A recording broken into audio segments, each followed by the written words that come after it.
العرش هو أول المخلوقات، اختار ذلك شيخ الإسلام ابن تيمية وابن القيم وابن كثير. فإذا سئلت ما هو أول المخلوقات فقل هو العرش.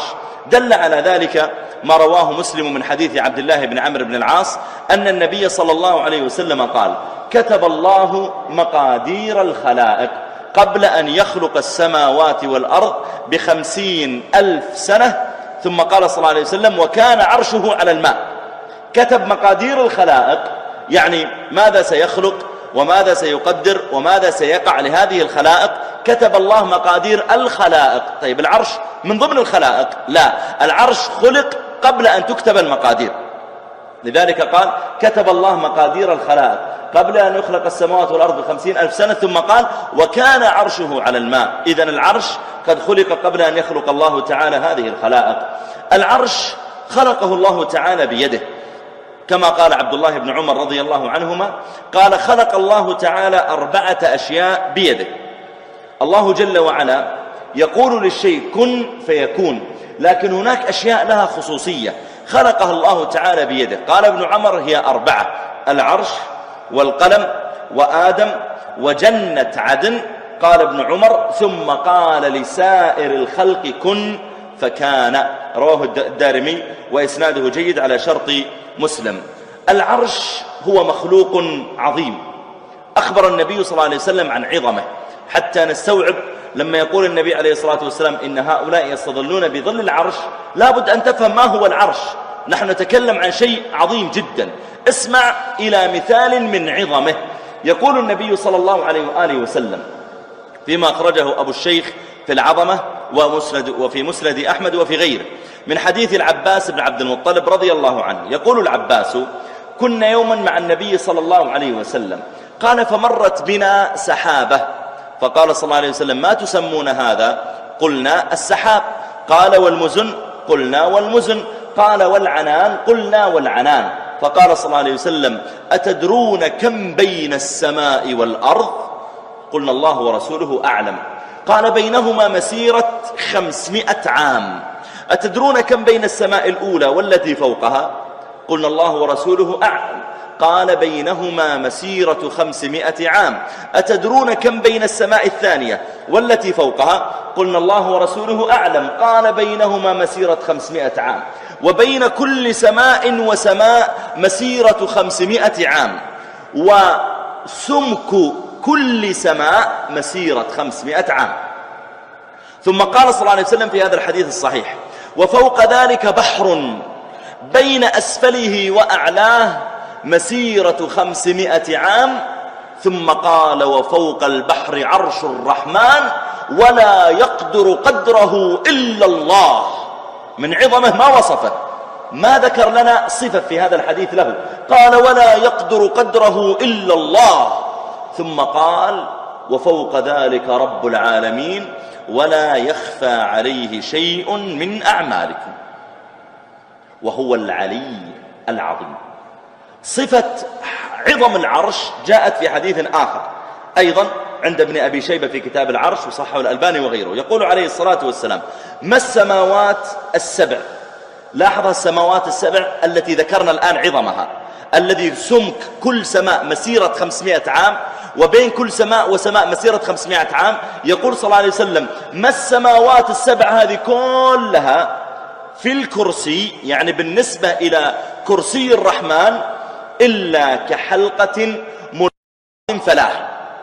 مثل لما تمسك لك حلقة، لو أخذت لك مثلا يعني قطعة حديد ولويت بعضها على بعض حتى أصبحت حلقة، ثم ألقيتها في فلاة في بر، ما هي نسبة هذه الحلقة الصغيرة بالنسبة لهذه الصحراء العظيمة؟ لا شيء.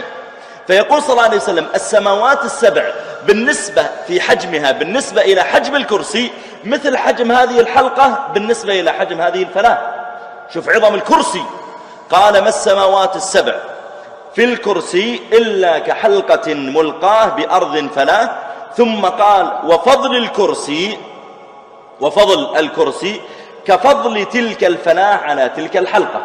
يعني الكرسي هو تلك الفلاة، ذلك الصحراء، والسماوات السبع هي هذه الحلقة. طيب، ما دام أن هذا هو الكرسي قال ابن عباس: والكرسي هو موضع قدمي الرب، وهذا أثر صحه ابن تيمية وغيره.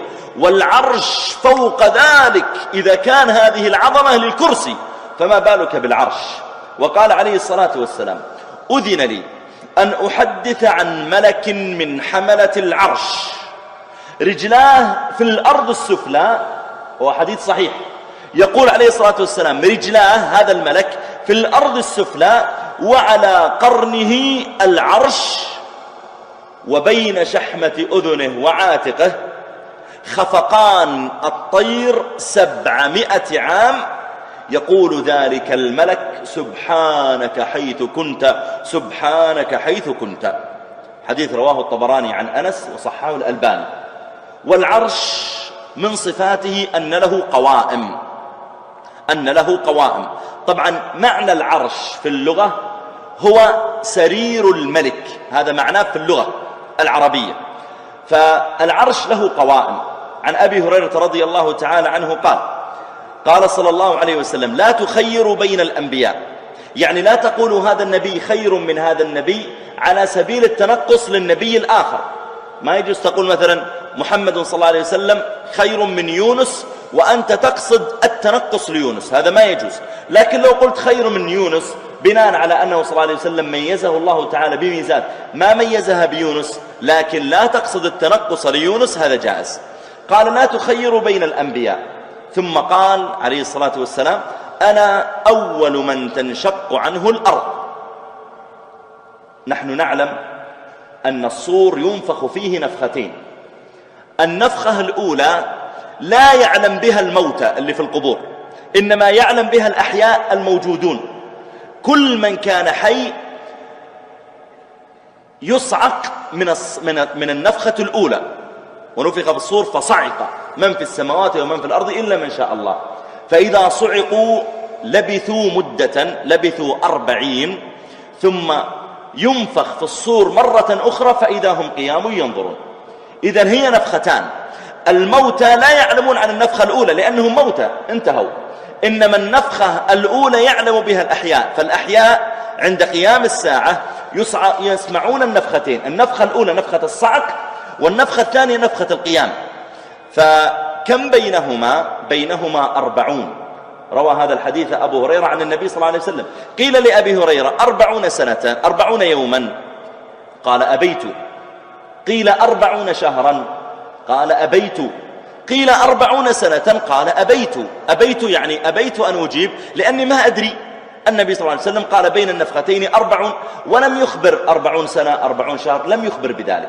يقول عليه الصلاة والسلام: أنا أول من تنشق عنه الأرض، يعني في النفخة الأولى أم الثانية؟ في الثانية. يقول صلى الله عليه وسلم: فإذا بموسى متعلق بقائمة من قوائم العرش، فلا أدري أكان ممن صعق فأفاق قبلي، هل هو أيضا أفاق قبلي قام من قبره، أم كان ممن استثنى الله عز وجل؟ متفق عليه. وفي رواية قال: أم جوزي بصعقة الطور، لما قال: ربي أنني أنظر إليك، قال: لن تراني ولكن انظر إلى الجبل. الطور يعني الجبل، فإن استقر مكانه فسوف تراني. فلما تجلى ربه للجبل جعله دكا وخر موسى صعقا. العرش له حملة، من صفات العرش أن له حملة يحملونه. يقول الله سبحانه وتعالى: الذين يحملون العرش ومن حوله يسبحون بحمد ربهم ويؤمنون به ويستغفرون للذين آمنوا. فالمؤمنون لهم من يستغفر لهم عند ربهم عز وجل. وقال سبحانه: وترى الملائكة حافين من حول العرش يسبحون بحمد ربهم.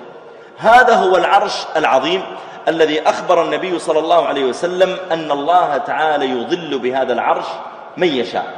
في ذلك اليوم العظيم هناك أقوام يستظلون بهذا العرش. في حديث أبي هريرة يقول النبي صلى الله عليه وآله وسلم: 7 يظلهم الله في ظله يوم لا ظل إلا ظله: إمام عادل، وشاب نشأ في عبادة الله، ورجلان تحابا في الله اجتمع عليه وتفرقا عليه، ورجل ذكر الله خاليا ففاضت عيناه، ورجل قلبه معلق بالمساجد، ورجل تصدق بصدقة فأخفاها حتى لا تعلم شماله ما تنفق يمينه، ورجل دعته امرأة ذات منصب وجمال فقال إني أخاف الله رب العالمين. أخرجه البخاري ومسلم.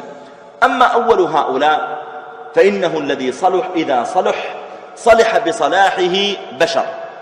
بدأ النبي صلى الله عليه وسلم بالإمام العادل، لأن القائد إذا صلحت الناس تبعا له.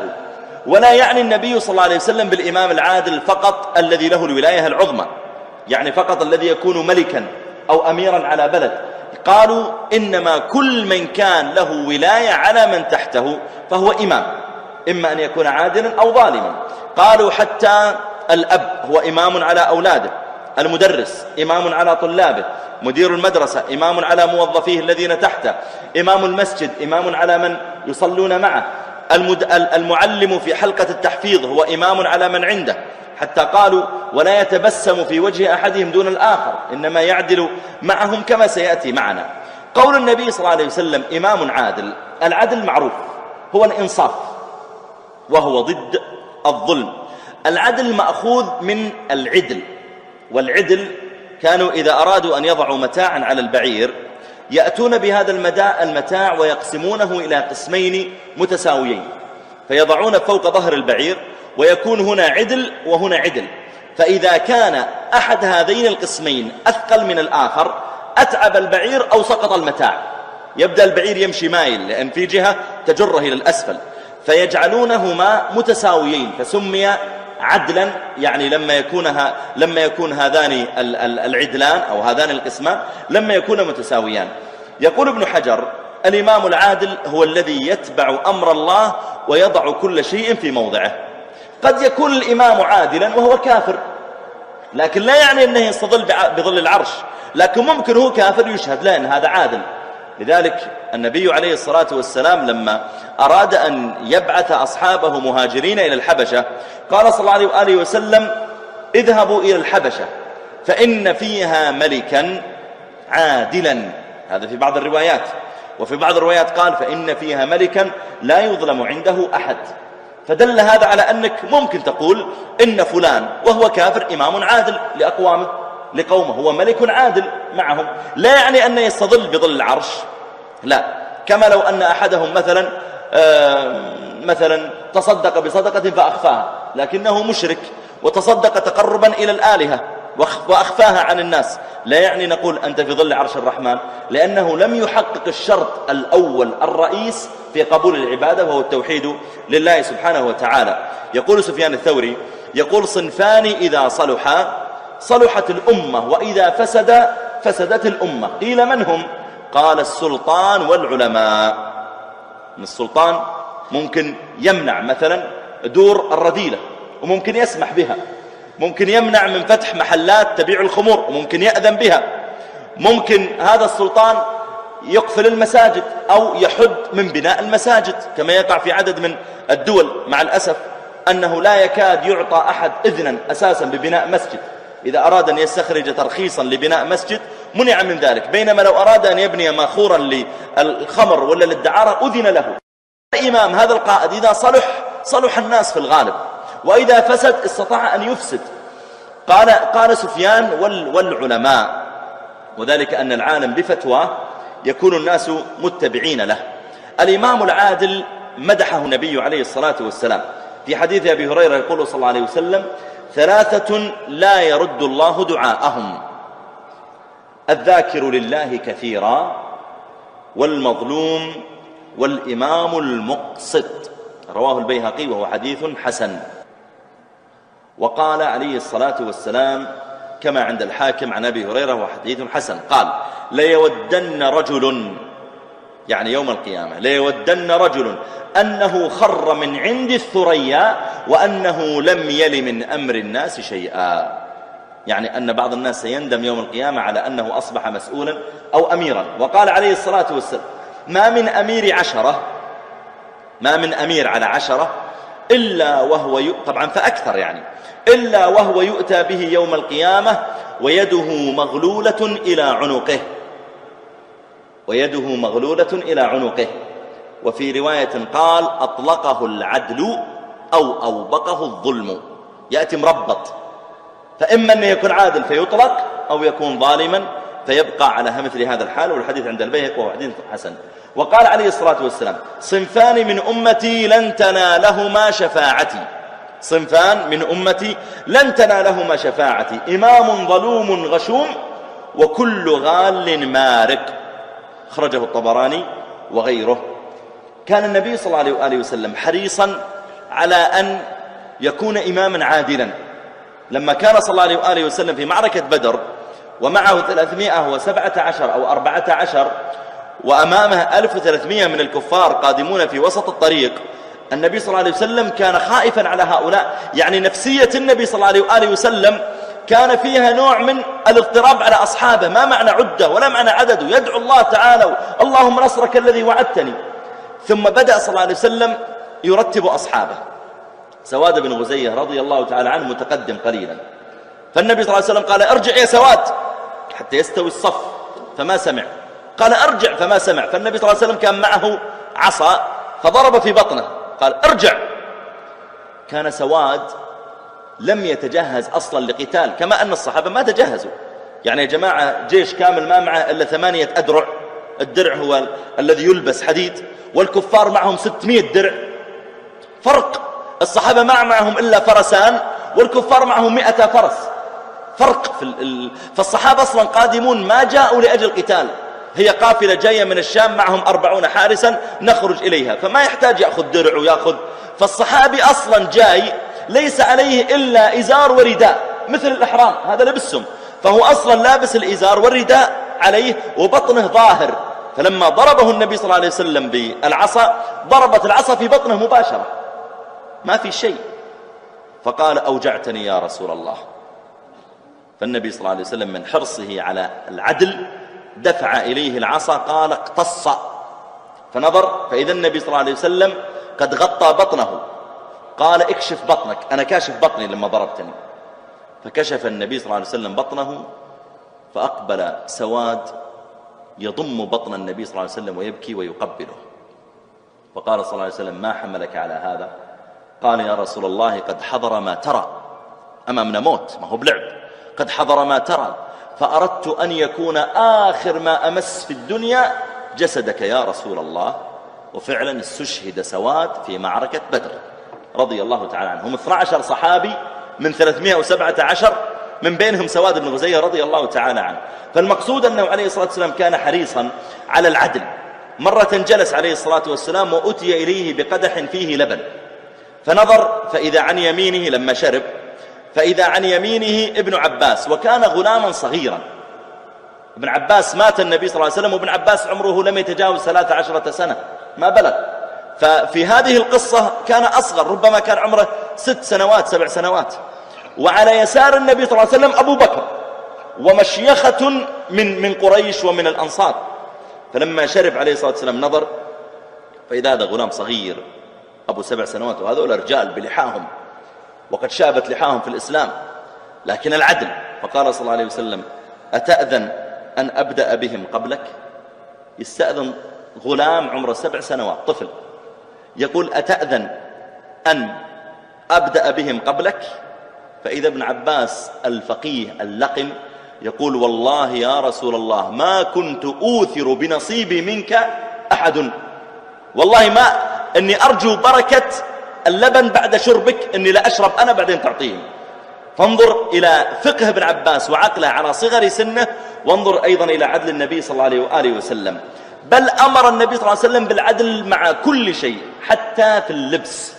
فقال صلى الله عليه وآله وسلم لما ذكر النعل قال إذا انقطع شسع نعل أحدكم، الشسع النعل هو السير الذي يكون فوق النعل تربطه على الرجل، قال إذا انقطع فليصلحه أو لينزعهما ليحفهما جميعا أو لينعلهما جميعا، إما أنك تلبس النعال مع بعض ولا تخليهم حافيات مع بعض القدمين. قيل السبب في ذلك العدل ليتعود الإنسان، وقيل السبب في ذلك أن الشيطان يمشي في نعل واحدة. من جاءوا بعد النبي صلى الله عليه وآله وسلم كانوا على مثل هذا الحرص أو قريبين منه. أبو بكر، عمر بن الخطاب، إلى غيرهم، كل هؤلاء كان عندهم أنواع من العدل. خذ مثالا سريعا في حرصهم على العدل فيما يلون من أموال الناس وعدم التساهل بأكل أموال الناس بالباطل، في حرصهم على سماع كلام المظلومين وتفقد الناس إلى غير ذلك. عمر بن الخطاب جيء إليه يوما بقرب فيها زيت، جيء بها من الشام، أرسلها معاوية رضي الله عنه، زيت زيتون أرسل إلى عمر، قال هذا الناس تبرعوا به، إما توزعه إما تتصدق به يا أمير المؤمنين. جيء إليه به فقال عمر يا أيها الناس، من كان يريد أن يشتري من الزيت فيأتيني بإناء ونصب له من هذا الإناء، نبيع ونجعل المال في بيت مال المسلمين. كلما فرغت قربة قلبها عمر وعصرها حتى يخرج كل ما فيها ثم يلقيها بجانبه، بنفسه يشتغل، ثم يأخذ الثانية ويعصرها ويبيع ويأخذ الحساب. كان بجانب عمر ابن له صغير، فكان كلما ألقى عمر قربة أخذ هذا الغلام الصغير وعصرها وطوى بعضها على بعض، ثم يخرج منها قطرات زيت، فيدخل الغلام أصبع في فم القربة ويمسح يديه ووجهه وشعره. ففعل الغلام ذلك ب6 قرب أو 7، فلما فعل ذلك نظر إليه عمر فجأة فإذا الغلام وجهه حسن وشعره حسن، فقال له عمر ادهنت؟ قال نعم. فرحان الولد، يعني صار شكلي جميل الآن، بدل ما أني مغبر صرت الآن أجمل. قال ادهنت؟ قال نعم. قال من أين؟ قال مما يتبقى في هذه القرب. قال أن كنت ابن أمير المؤمنين تجرأت، يعني هالصغار كلهم واقفون ولا واحد تجرأ يقرب من القرب إلا أنت، لأنك ابن الخليفة يعني تمون علي. أن كنت ابن أمير المؤمنين تجرأت، كيف تتجرأ تأخذ من الزيت؟ قال يا أبي هذا سيرمى، يعني بيغسل ويرمى خلاص. قال لا، الناس يشترون الزيت بأموالهم ليدهنوا ويدهنوا أولادهم، وأنت تدهن بلاش؟ والله ما يعالجك إلا الحجام. الحجام يعني الحلاق. ثم بعث به إلى الحلاق وحلق رأسه.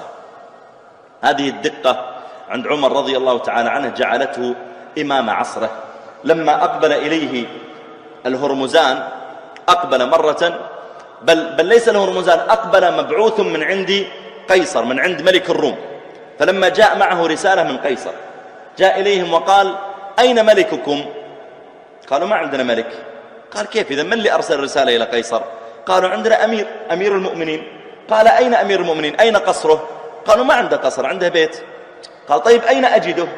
قالوا لعله قد خرج مع إبل الصدقة. الخليفة الأمير يخرج مع إبل الصدقة؟ قالوا نعم. فخرج هذا الرومي حتى جاء إلى عمر، فإذا عمر بجانب إبل الصدقة وقد لف رداءه، عليه رداء مثل الإحرام، خلع الرداء ولفه وتوسده تحت شجرة، والله لا حرس ولا أحد. فلما رآه هذا الرجل قال له العبارة المشهورة، قال كسرى يستطيعون أن يفعلوا مثلك، أما أنت فعدلت فأمنت فنمت. أنت عدلت فما عندك أعداء أساسا، فلما صار ما عندك أعداء كل الناس أعطيتهم حقوقهم، أمنت فنمت.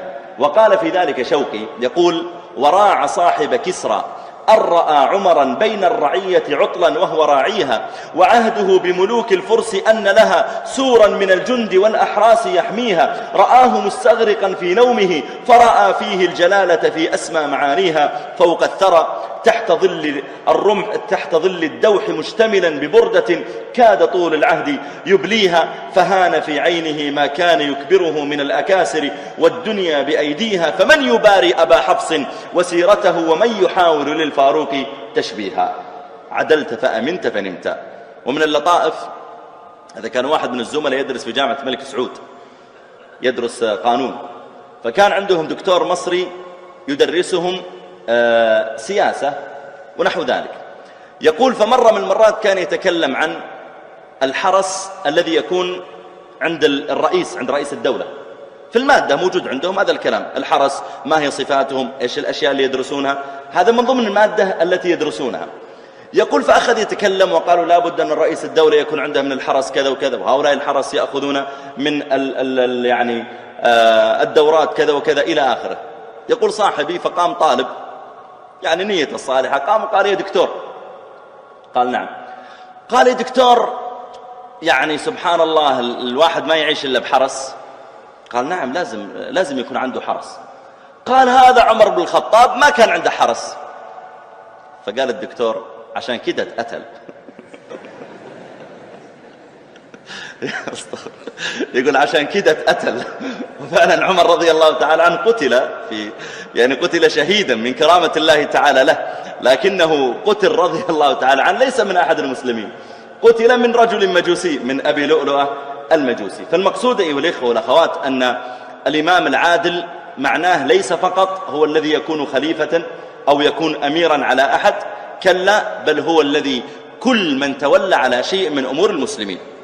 وهذا الذي ينبغي أن ينظر الإنسان إليه. يعني أنت ممكن تكون شاب نشأت في طاعة الله، وفي الوقت نفسه تكون إمام عادل، وفي الوقت نفسه تكون ذكرت الله خاليا فضلت عينك، ويقع عليك وينطبق بقية الأشياء التي وردت في هذا الحديث. ثم قال عليه الصلاة والسلام وشاب نشأ في عبادة الله. لماذا خص الشباب؟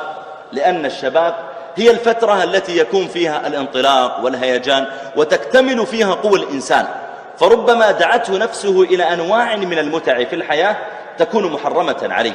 يقول عليه الصلاة والسلام مؤكدا على الشباب في حديث آخر قال لا تزول قدم عبد يوم القيامة حتى يسأل عن أربع.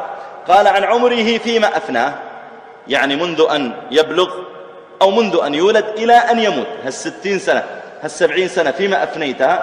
ثم قال عليه الصلاة والسلام وعن شبابه فيما أبلاه. طيب ما هو الشباب فترة من فترات العمر أيضا، ومن 15 تقريبا إلى 45 أو إلى 50 أو إلى 40 على خلاف، لكن المقصود أنه ما دام يا رسول الله سيسأل عن عمرك كله، ما هو الشباب داخل في العمر. لماذا قلت عن عمره ثم قلت وعن شبابه؟ ما هو داخل في المرة الأولى، إنما ذكر ذلك تأكيدا على أهمية الشباب. الصحابة أنواع منهم كانوا شبابا نشأوا في الإسلام. علي بن أبي طالب رضي الله تعالى عنه أسلم وهو غلام ثم نشأ في الإسلام على طاعة الله. معاذ بن جبل كذلك، ابن عباس رضي الله تعالى عنهما كذلك، مصعب بن عمير سفير الإسلام الذي كان النبي صلى الله عليه وآله وسلم يراه في طرقات مكة وما في مكة أعطر ولا أجمل ولا ألين لباسا منه. وفي يوم من الأيام رآه النبي صلى الله عليه وسلم مقبلا وعليه بردة ممزقة، بعد ما دخل في الإسلام منعته أمه من جميع الأموال، فعليه بردة ممزقة مخرقة وما عنده فلوس يشتري قماشا يرقع بها هذه الخروق، فجاء إلى جلد شاة وقطع منه وبدأ يرقع القماش بجلد شاة، فأصبح مقبلا إلى النبي صلى الله عليه وسلم عليه بردة وفيها جلد شاة مرقعة به. فبكى النبي صلى الله عليه وسلم لما رآه وقال والله لقد رأيت هذا وما في مكة أنعم ولا ألين لباسا منه. ويرسله النبي صلى الله عليه وسلم إلى المدينة ويكون داعية في المدينة وهو السفير، أول سفير في الإسلام، ثم يستشهد رضي الله تعالى عنه. ولما أرادوا أن يدفنوه ما وجدوا إلا بردة إن غطوا بها رأسه انكشفت قدماه، وإن غطوا بها قدميه انكشف رأسه، ومات رضي الله تعالى عنه ودفن وهو على مثل هذا الحال، شاب نشأ في طاعة الله. الإمام البخاري منذ أن نشأ أيضا وهو طالب للعلم، يقول البخاري لما وصل عمري إلى 16 سنة حفظت كتاب، طبعا هو حفظ القرآن وانتهى منه، يقول فحفظت كتاب ابن المبارك وكتاب وكيع يعني في الزهد. يقول فلما وصل عمري إلى 18 سنة جعلت أصنف في قضايا الصحابة وفي فتاويهم. عمره 18 سنة يا جماعة وبدأ يصنف. الإمام الشافعي قالوا كان الإمام الشافعي رحمه الله يفتي الناس في نهار رمضان، جالس في المسجد يفتي الناس وبيده كأس ماء يشرب منه في نهار رمضان. كيف ما صام؟ يقولون لأنه كان لم يبلغ بعد وجالس يفتي، والصيام غير واجب عليه فمفطر ذلك اليوم، يفتي الناس في نهار رمضان وهو لم يبلغ يشرب من الماء الذي بجانبه. الإمام الشافعي لما أقبل مرة إلى بلد الإمام أحمد، أول ما رآه الإمام أحمد، كان الإمام أحمد يجالس، وكان في بداية طلبه للعلم رحمه الله، كان يجالس المحدثين يحيى بن معين مجموعات، إنما يسردون الأحاديث سردا. فجاء الشافعي وصار يفهم الحديث ويخبرهم بفقهه، فصار أحمد يجالس الشافعي، فأقبل إليه أحدهم قال: يا إمام، يا أحمد، ما بعد صار إمام تلك الأيام، لا يزال في أوائل طلبة العلم، يقول: يا أحمد، تدع مجلس يحيى بن معين وتجلس عند هذا الفتى؟ كان الشافعي فتى، يقول لم يصل إلى 20. فقال الإمام أحمد: من فاته فقه هذا وعقله فاته خير كثير. وجالس شاب نشأ في طاعة الله، نشأ في طلب العلم الشرعي، نشأ في حلقات تحفيظ القرآن، نشأ غاضا لبصره، ليس له صبوة، نشأ في طاعة الله، لم يكن له فترة وقع في غزل أو ربما دخن أو شرب خمرا أو دخل إلى مراقص وأماكن عزف أو سافر إلى بلدان ينتشر فيها الفجور، كلا، إنما منذ نشأته شاب نشأ في طاعة الله. لذلك ينبغي أن ينتبه إلى ما يوقع الشيطان أحيانا في بعض القلوب، أنه يقول: لا، أنت لا تزال شابا، استمر في استمتاعك بحياتك، برقصك وزمرك وعلاقاتك المحرمة بالفتيات، وربما أيضا شرب خمرا أو وقع في فواحش، ثم إذا أخذت من الشباب ما تريد، وصل عمرك قريب من 30، تب واستقم وتزوج ويأتيك عيال، ومن تاب تاب الله عليه. نقول: أولا ليس شرطا أن الله يغفر لك ما مضى، إيش دراك؟ ثم ليس شرطا أنك تعيش حتى تصل 30، ربما مت وأنت على مثل هذا الحال، من يدري. ثم أيضا أنت لما لا تبدأ تعمل الصالحات إلا لما يتقدم بك السن، يفوتك أن تكون شابا نشأت في طاعة الله، ويفوتك أيضا عمر من عمرك كان ممكن تزيد به حسنات لكنك لم تفعل، إنما حبست به السيئات.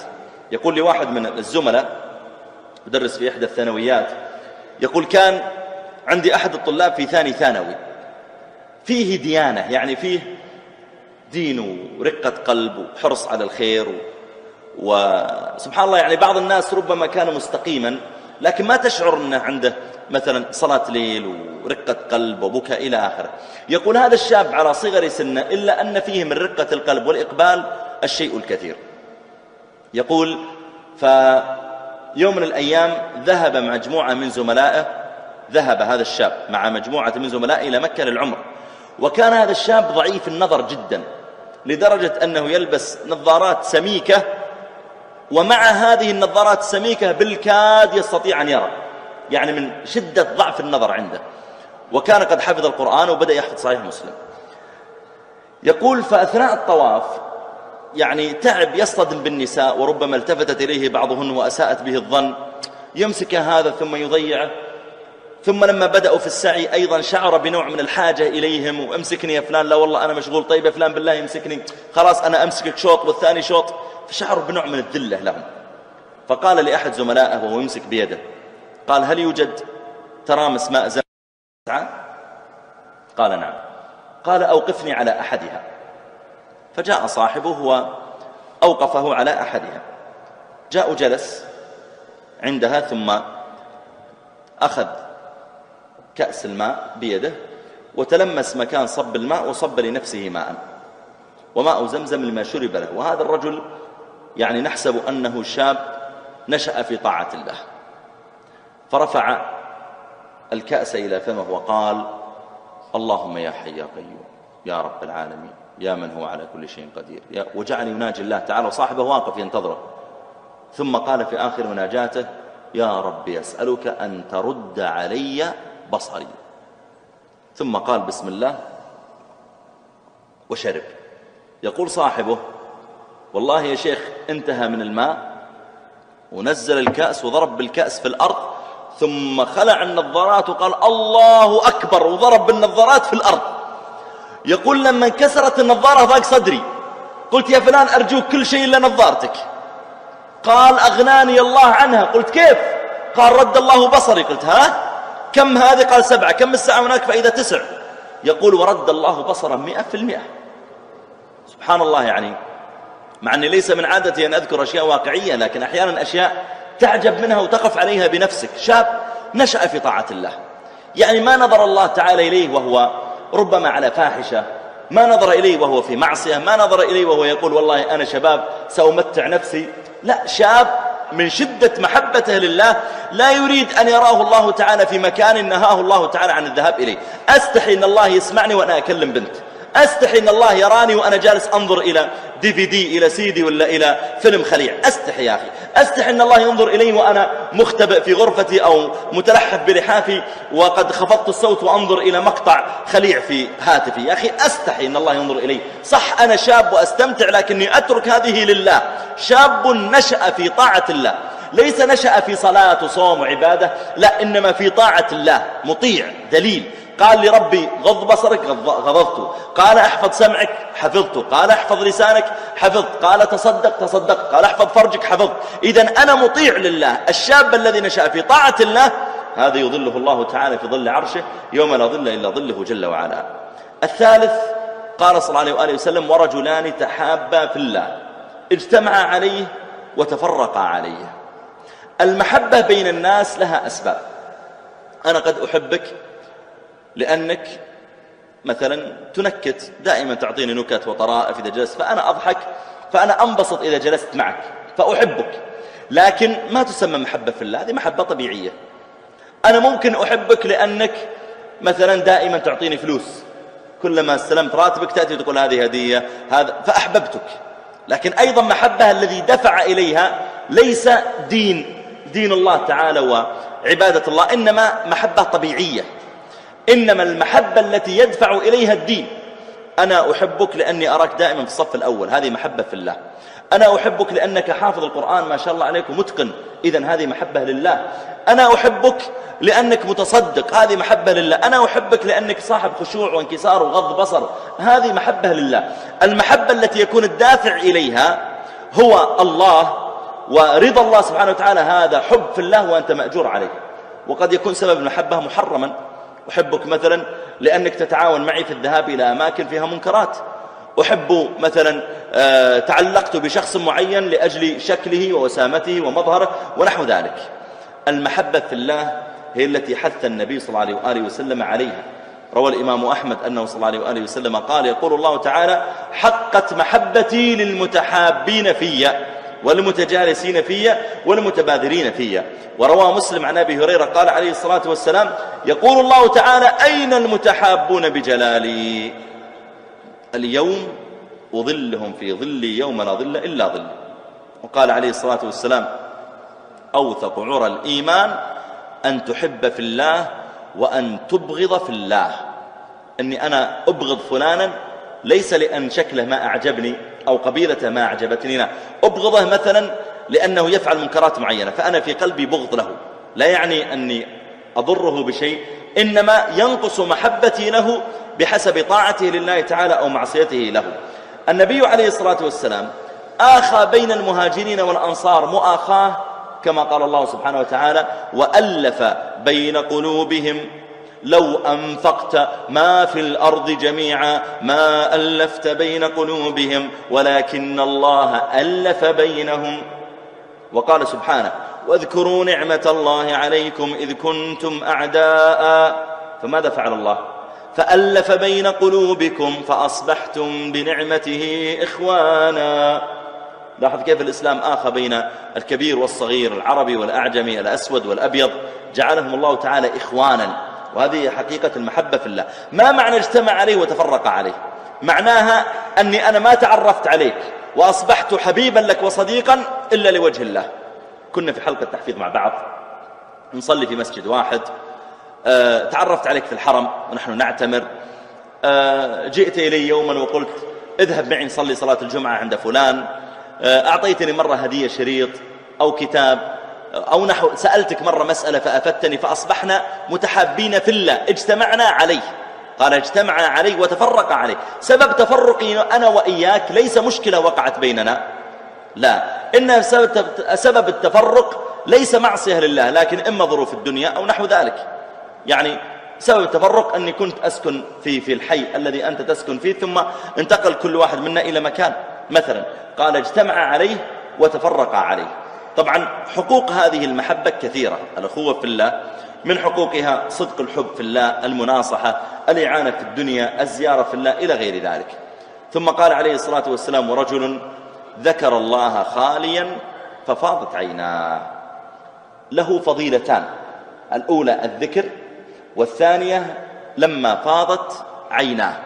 أما الذكر فله فضائل عظيمة، كما قال عليه الصلاة والسلام: ألا أنبئكم بخير أعمالكم وأزكاها عند مليككم وأرفعها في درجاتكم وخير لكم من إنفاق الذهب والورق وخير لكم من أن تلقوا عدوكم فتضربوا عناقهم ويضربوا عناقكم. قالوا: نعم يا رسول الله. قال: ذكر الله عز وجل. فالذكر عموما له فضل. فلما ذكر الله تعالى وهو خال عن الناس رق قلبه لما تذكر عظمة الله تعالى وخشي ربه، ففاضت عيناه لأجل ذلك. وهذا يدل على أن من بكى من خشية الله له فضل، وأن أيضا من عمل مثل هذه الأعمال مخلصا لله تعالى أن له فضل. ثم قال عليه الصلاة والسلام: ورجل قلبه معلق بالمساجد. المساجد هي بيوت الله تعالى التي أذن أن ترفع ويذكر فيها اسمه سبحانه وتعالى. وقد كان النبي صلى الله عليه وآله وسلم حريصا على المساجد، وكان قلبه معلقا بالمسجد، كما أنه صلى الله عليه وآله وسلم لما نزل به مرض الموت دخل إلى أهله بعد صلاة المغرب وإذا هو قد ارتفعت عليه الحمى، فاضطجع على فراش، فنودي بصلاة العشاء ولم ينتبه عليه الصلاة والسلام من شدة المرض، فالتفت صلى الله عليه وآله وسلم لما بدأ الناس ينادون يقولون: يا رسول الله، نامت النساء، نامت الصبيان. فالتفت صلى الله عليه وآله وسلم إلى من حوله قال: أصلى الناس؟ قالوا: لا يا رسول الله، هم ينتظرونك. طيب، هل قال خلاص أنا مريض؟ لا، قال: ضعوا لي ماء في المخضب، إناء كبير، فوضع له الماء، وأقبل صلى الله عليه وآله وسلم وجلس في هذا الماء وجعل يبرد على نفسه حتى برد جسده، ثم اتكأ على يده ليقوم فأغمي عليه، فلبث مليا مغمى عليه صلى الله عليه وآله وسلم، ثم أفاق فسأل عما قلبه معلق به. رجل قلبه معلق بالمساجد يشتاق. ترى يا جماعة في ناس قلوبهم معلقة بالمسارح، فعلا تجد أنه يذهب إلى بلد معين فيه مسارح ورقص ويحضر لمدة 2 3 أسبوع، فإذا رجع جلس هنا 2 3 ما صبر، قلبه معلق، فيقول: يا أخي إحنا ما عندنا سينمات، ما عندنا مسارح، سأذهب إلى ذلك البلد. فلا يزال قلبه معلق بتلك المسارح. من الناس من قلبه معلق بالملاعب الرياضية، ولا يكتفي أن يرى المباراة عبر التلفاز، لا، يذهب إلى الملاعب. وقلبه معلق بالكورة. الناس قلوبهم معلقة بأشياء. النبي صلى الله عليه وسلم قلبه معلق بالمسجد، فلما أفاق قال: أصلى الناس؟ قالوا: لا يا رسول الله، ينتظرونك. فنظر فإذا جسده ضعيف وحار. وضعوا لي ماء في المخضب، ماء آخر، فوضعوا له ماء آخر، فأقبل صلى الله عليه وآله وسلم وتبرد به، ثم اتكأ ليقوم فأغمي عليه. وإذا كانت النفوس كبارا تعبت في مرادها الأجسام. فلبث مليا مغمى عليه، وعائشة ومن حوله ينظرون إليه عليه الصلاة والسلام. فلما أفاق سأل عما قلبه معلق به، قال: أصلى الناس؟ ما قال خرج وقت الصلاة، لا، الجماعة. أصلى الناس؟ قالوا: لا يا رسول الله، ينتظرونك. قال: ضعوا لي ماء في المخضب وصبوا علي الماء من أفواه 7 قرب لم تحل أفواههن. أحضروا 7 قرب يكون الماء قد طال مكثه فيها، فأحضروا لي صلى الله عليه وآله وسلم القربة الأولى وصبوها عليه، والثانية وصبوها عليه، والثالثة وصبوها عليه، حتى أكثروا عليه صب الماء. قالت عائشة: وجعل يشير بيده أن حسبكم حسبكم، يعني ما قدر يتكلم فأخذ يشير بيده، الآن نشيط. فاتكأ على يديه ليقوم إلى ما قلبه معلق به، فأغمي عليه. فلما أفاق صلى الله عليه وسلم فإذا القلب معلق لكن الجسد هنا، ما استطاع أن يتصل الجسد بالقلب. فقال صلى الله عليه وسلم: مروا أبا بكر فليصلي بالناس. اليوم ما في صلاة جماعة، قلبي معلق لكن ما استطعت أصل. مروا أبا بكر فليصلي بالناس. ويصلي بهم أبو بكر صلاة العشاء من يوم الجمعة، وصلوات يوم الأحد، وصلوات صلوات السبت وصلوات الأحد. فلما كانت صلاة العصر من يوم الاثنين شعر النبي صلى الله عليه وسلم في جسده بنشاط، قلبه معلق. فقال صلى الله عليه وآله وسلم: ادعوا لي علي والعباس رضي الله عنهما. فدعوهما له، قال: احملاني إلى المسجد، رجعوا الجسد إلى القلب، احملاني إلى المسجد. فحمله صلى الله عليه وآله وسلم يتهادى بينهما. يقول علي رضي الله عنه إن قدميه لتخطان في الأرض، ما يقدر يرفع رجله من شدة الإعياء، فرجله تخط في الأرض. فذهب إلى أصحابه، قيل صلى معهم وقيل لم يستطع، وعاد صلى الله عليه وآله وسلم، ثم مات بعد صلاة العصر من يوم الاثنين. آخر مكان ذهب إليه المسجد، ذهب أخذ قلبه. شوف رجل قلبه معلق بالمساجد. عامر بن عبد الله بن الزبير بن العوام نزل به الموت فسمع الأذان يؤذن لصلاة المغرب، قال احملوني، قالوا سبحان الله وأنت على هذا الحال؟ قال نعم، أسمع منادي الله يقول حي على الصلاة حي على الفلاح ولا أجيب، احملوني إلى المسجد. قال فحملوه فركع ركعة مع الإمام في صلاة المغرب ثم مات في سجوده.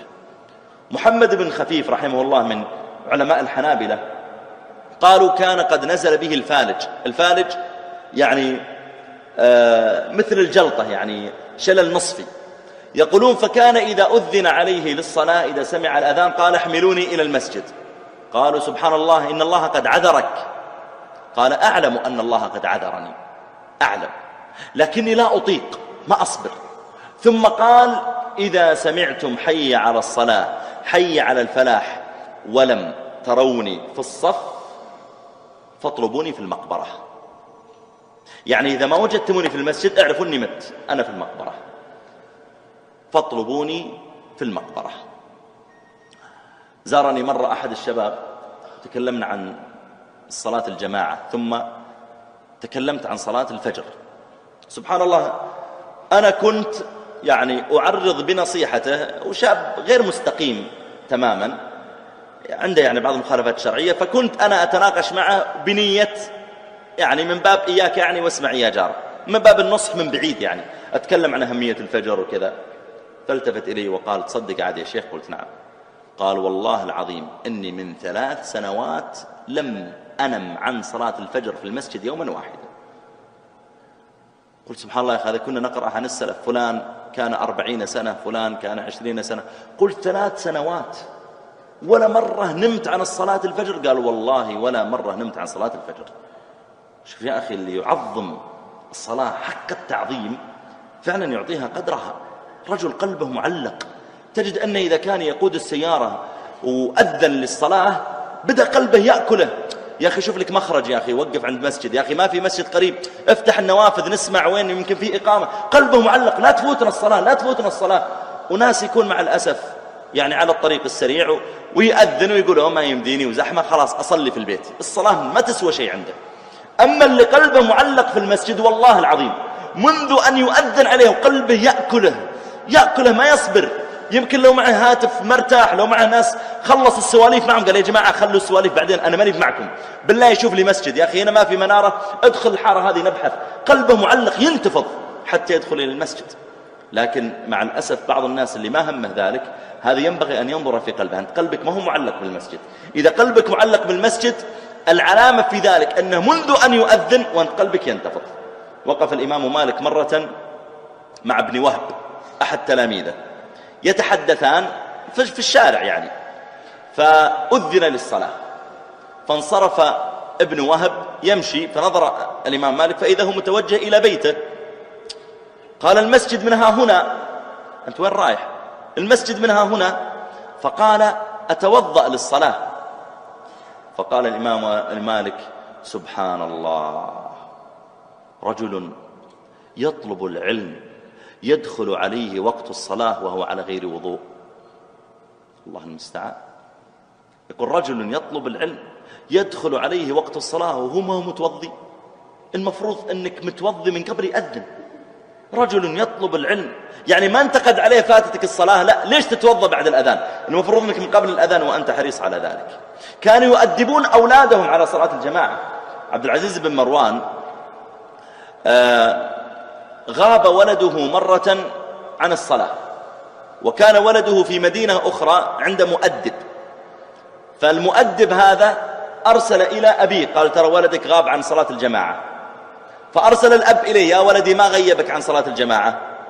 فرد الولد إليه قال يا أبتي كانت مرجلتي تسكن شعري، الجارية الماشطة حقتي كانت تمشط شعري وفاتتني الصلاة. فبعث إليه حلاقا بصحيفة معه، قال لا تسلمه إياها حتى تحلق شعره. وصل إليه والصحيفة معه حتى حلق شعر الصفر، وبعدين أعطاه الصحيفة بما فيها من التوجيه. هشام ابن عبد الملك صلى مرة الجمعة ثم التفت ففقد أحد أولاده، فبعث إليه قال وينك؟ غبت عن صلاة الجمعة. قال يا أبتي عجزت بغلتي عن حملي، الولد ثقيل وبغلته مريضة ذلك اليوم فركبها وعجزت عن حمله، قال بلاش صلاة جمعة. فقال سبحان الله وإذا عجزت بغلتك عن حملك تغيب عن الصلاة أقسمت عليك ألا تركب دابة سنة كاملة. شوف التشديد عليه، سنة كاملة ولا تركب دابة، خلك مرة ثانية تتأدب كيف تغيب عن الصلاة. أقسمت عليك ألا تركب دابة سنة كاملة. شوف يا جماعة، يعني إذا كان هؤلاء ينشأون على مثل ذلك من صغرهم اعلم أنه سيزداد حرصا إذا كبر. إذا كان منذ صغره معلق قلبه بالمسجد اعلم أنه سيكبر ولا يزال قلبه معلقا بالمسجد. ثم قال عليه الصلاة والسلام ورجل تصدق بصدقة فأخفاها حتى لا تعلم شماله ما تنفق يمينه. له فضل الصدقة وفضل تعظيم الله تعالى والإخلاص، ولا شك أن الصدقة في السر لها فضل. يقول النبي صلى الله عليه وآله وسلم حديث الصحيح يقول صدقة السر تطفئ غضب الرب، صدقة السر تطفئ غضب الرب كما عند الطبراني وهو حديث حسن. وبين النبي صلى الله عليه وآله وسلم فضل الصدقة عموما وأن لها فضلا. ذكروا أن زين العابدين علي بن الحسين ابن علي بن أبي طالب رضي الله تعالى عنه قالوا كان عنده 100 مملوك، رجل كان تاجرا وكان يشتري المماليك. يقولون فلما مات وغسل وجد المغسلون في ظهره آثار حمل كأنه كان يشتغل حمال. أنت تعلم الآن لما يكون واحد يشتغل مثل نجار تجد أن يده تتأثر، أو مثلا ربما لو اشتغل بعض الشغلات تجد أن يتضح عليه من جسده أن هذا حمال أن نجار، أو خياط ربما وجدت فيه بعض الجروح مثلا. فعلي بن الحسين لما أخذوا يغسلونه وجدوا في ظهره آثار حمل كأنه، فعجبوا من ذلك، قالوا ما علمناه اشتغل حمالا وعنده 100 مملوك، كان تاجرا. يقولون فلما دفنوه انقطعت الميرة يعني الطعام عن 100 بيت في المدينة كانت تصلهم الميرة إلى بيوتهم في الليل، فعلموا أن هذا هو اللي كان يحملها. ثم ذكر النبي صلى الله عليه وآله وسلم السابع فقال صلوات ربي وسلامه عليه ورجل دعته امرأة ذات منصب وجمال فقال إني أخاف الله رب العالمين. ذات منصب، وذلك أن الناس تميل نفوسهم إلى من كان له منصب ووجاهة وهيئة في المجتمع. فإذا زادت هذه المرأة أن لها منصبا عاليا وحسبا رفيعا، بنت فلان ولا فلان ولا هي نفسها أيضا لها هذا المنصب معينة فيه، أو بمالها أحيانا ظهرت بين الناس، وزد على ذلك أنها جميلة، ومع ذلك هي التي دعته ليس هو الذي ذهب إليها، ومع ذلك قال إني أخاف الله، فهي رفيعة الشأن. وفي رواية قال ذات حسب. لماذا نص النبي صلى الله عليه وآله وسلم على النساء دون الرجال؟ لماذا نص على المرأة دون الرجل؟ قال بعض الشراح لأن المرأة لا تدعو الرجل في الغالب إلا وقد هيأت كل شيء عن أن ينظر إليها أحد. المرأة عموما في طبيعة حياتها أكثر دقة من الرجل، أكثر دقة من الرجل. لذلك تجد أحيانا أنت ضيع شيء في البيت في مكتبتك، تقول زوجتك بالله أنا ضيعت شاحن الجوال، ضيعت جوالي، ضيعت ساعتي، ابحثي. أو أمك سبحان الله ثم تجده هي. فجرت العادة أن المرأة أكثر دقة وعناية وتحسس من الرجل. فالنبي صلى الله عليه وسلم يقول رجل دعته امرأة ذات منصب وجمال، في الغالب أن هذه المرأة لن تدعوها إلا وقد تحسست وتحسبت وحذرت من أن ينكشف أمرهما. ومع ذلك مع وجود كل هالأمور مثل ما قالت امرأة العزيز ليوسف هيت لك، غلقت الأبواب وقالت هيت لك يعني تهيأت لك، وقيل هيت لك يعني أقبل، ومع ذلك قال إني أخاف الله رب العالمين. أخيرا أيها الإخوة والأخوات، هذه أبيات نظمها الإمام ابن حجر ونظمها غيره أيضا، ذكروا فيها جمعوا فيها من جاءت بهم الأحاديث أنهم يستظلون بظل عرش الرحمن يوم القيامة. ليس كل الأحاديث الواردة بهم أحاديث صحيحة، بل كثير منها ضعيف، لكن ذكرها أهل العلم فأحببت أن أسمعها إخوتي وأخواتي من طلبة العلم. يقول: وقال النبي المصطفى إن 7 يظلهم الله العظيم بظله: محب عفيف ناشئ متصدق وباك مصل والإمام بعدله. هؤلاء 7: محب عفيف ناشئ متصدق وباك مصل والإمام بعدله. وزد مع ضعف 7 إعانة لأخرق مع أخذ لحق وبذله. وكره وضوء ثم مشي لمسجد وتحسين خلق ثم مطعم فضله. وكافل ذي يتم وأرملة وهت وتاجر صدق في المقال وفعله. وحزن وتصبير ونصح ورأفة تربع بها ال7 من فيض فضله. وزد مع ضعف من يضيف وعزبة لأيتامها ثم القريب بوصله. وعلم بأن الله معه وحبه لإجلاله والجوع مع أهل حبله. وزهد وتفريج وغض وقوة صلاة على الهادي وإحياء فعله. وترك الربا مع رشوة الحكم والزنا. وطفل وراء الشمس ذاكر فضله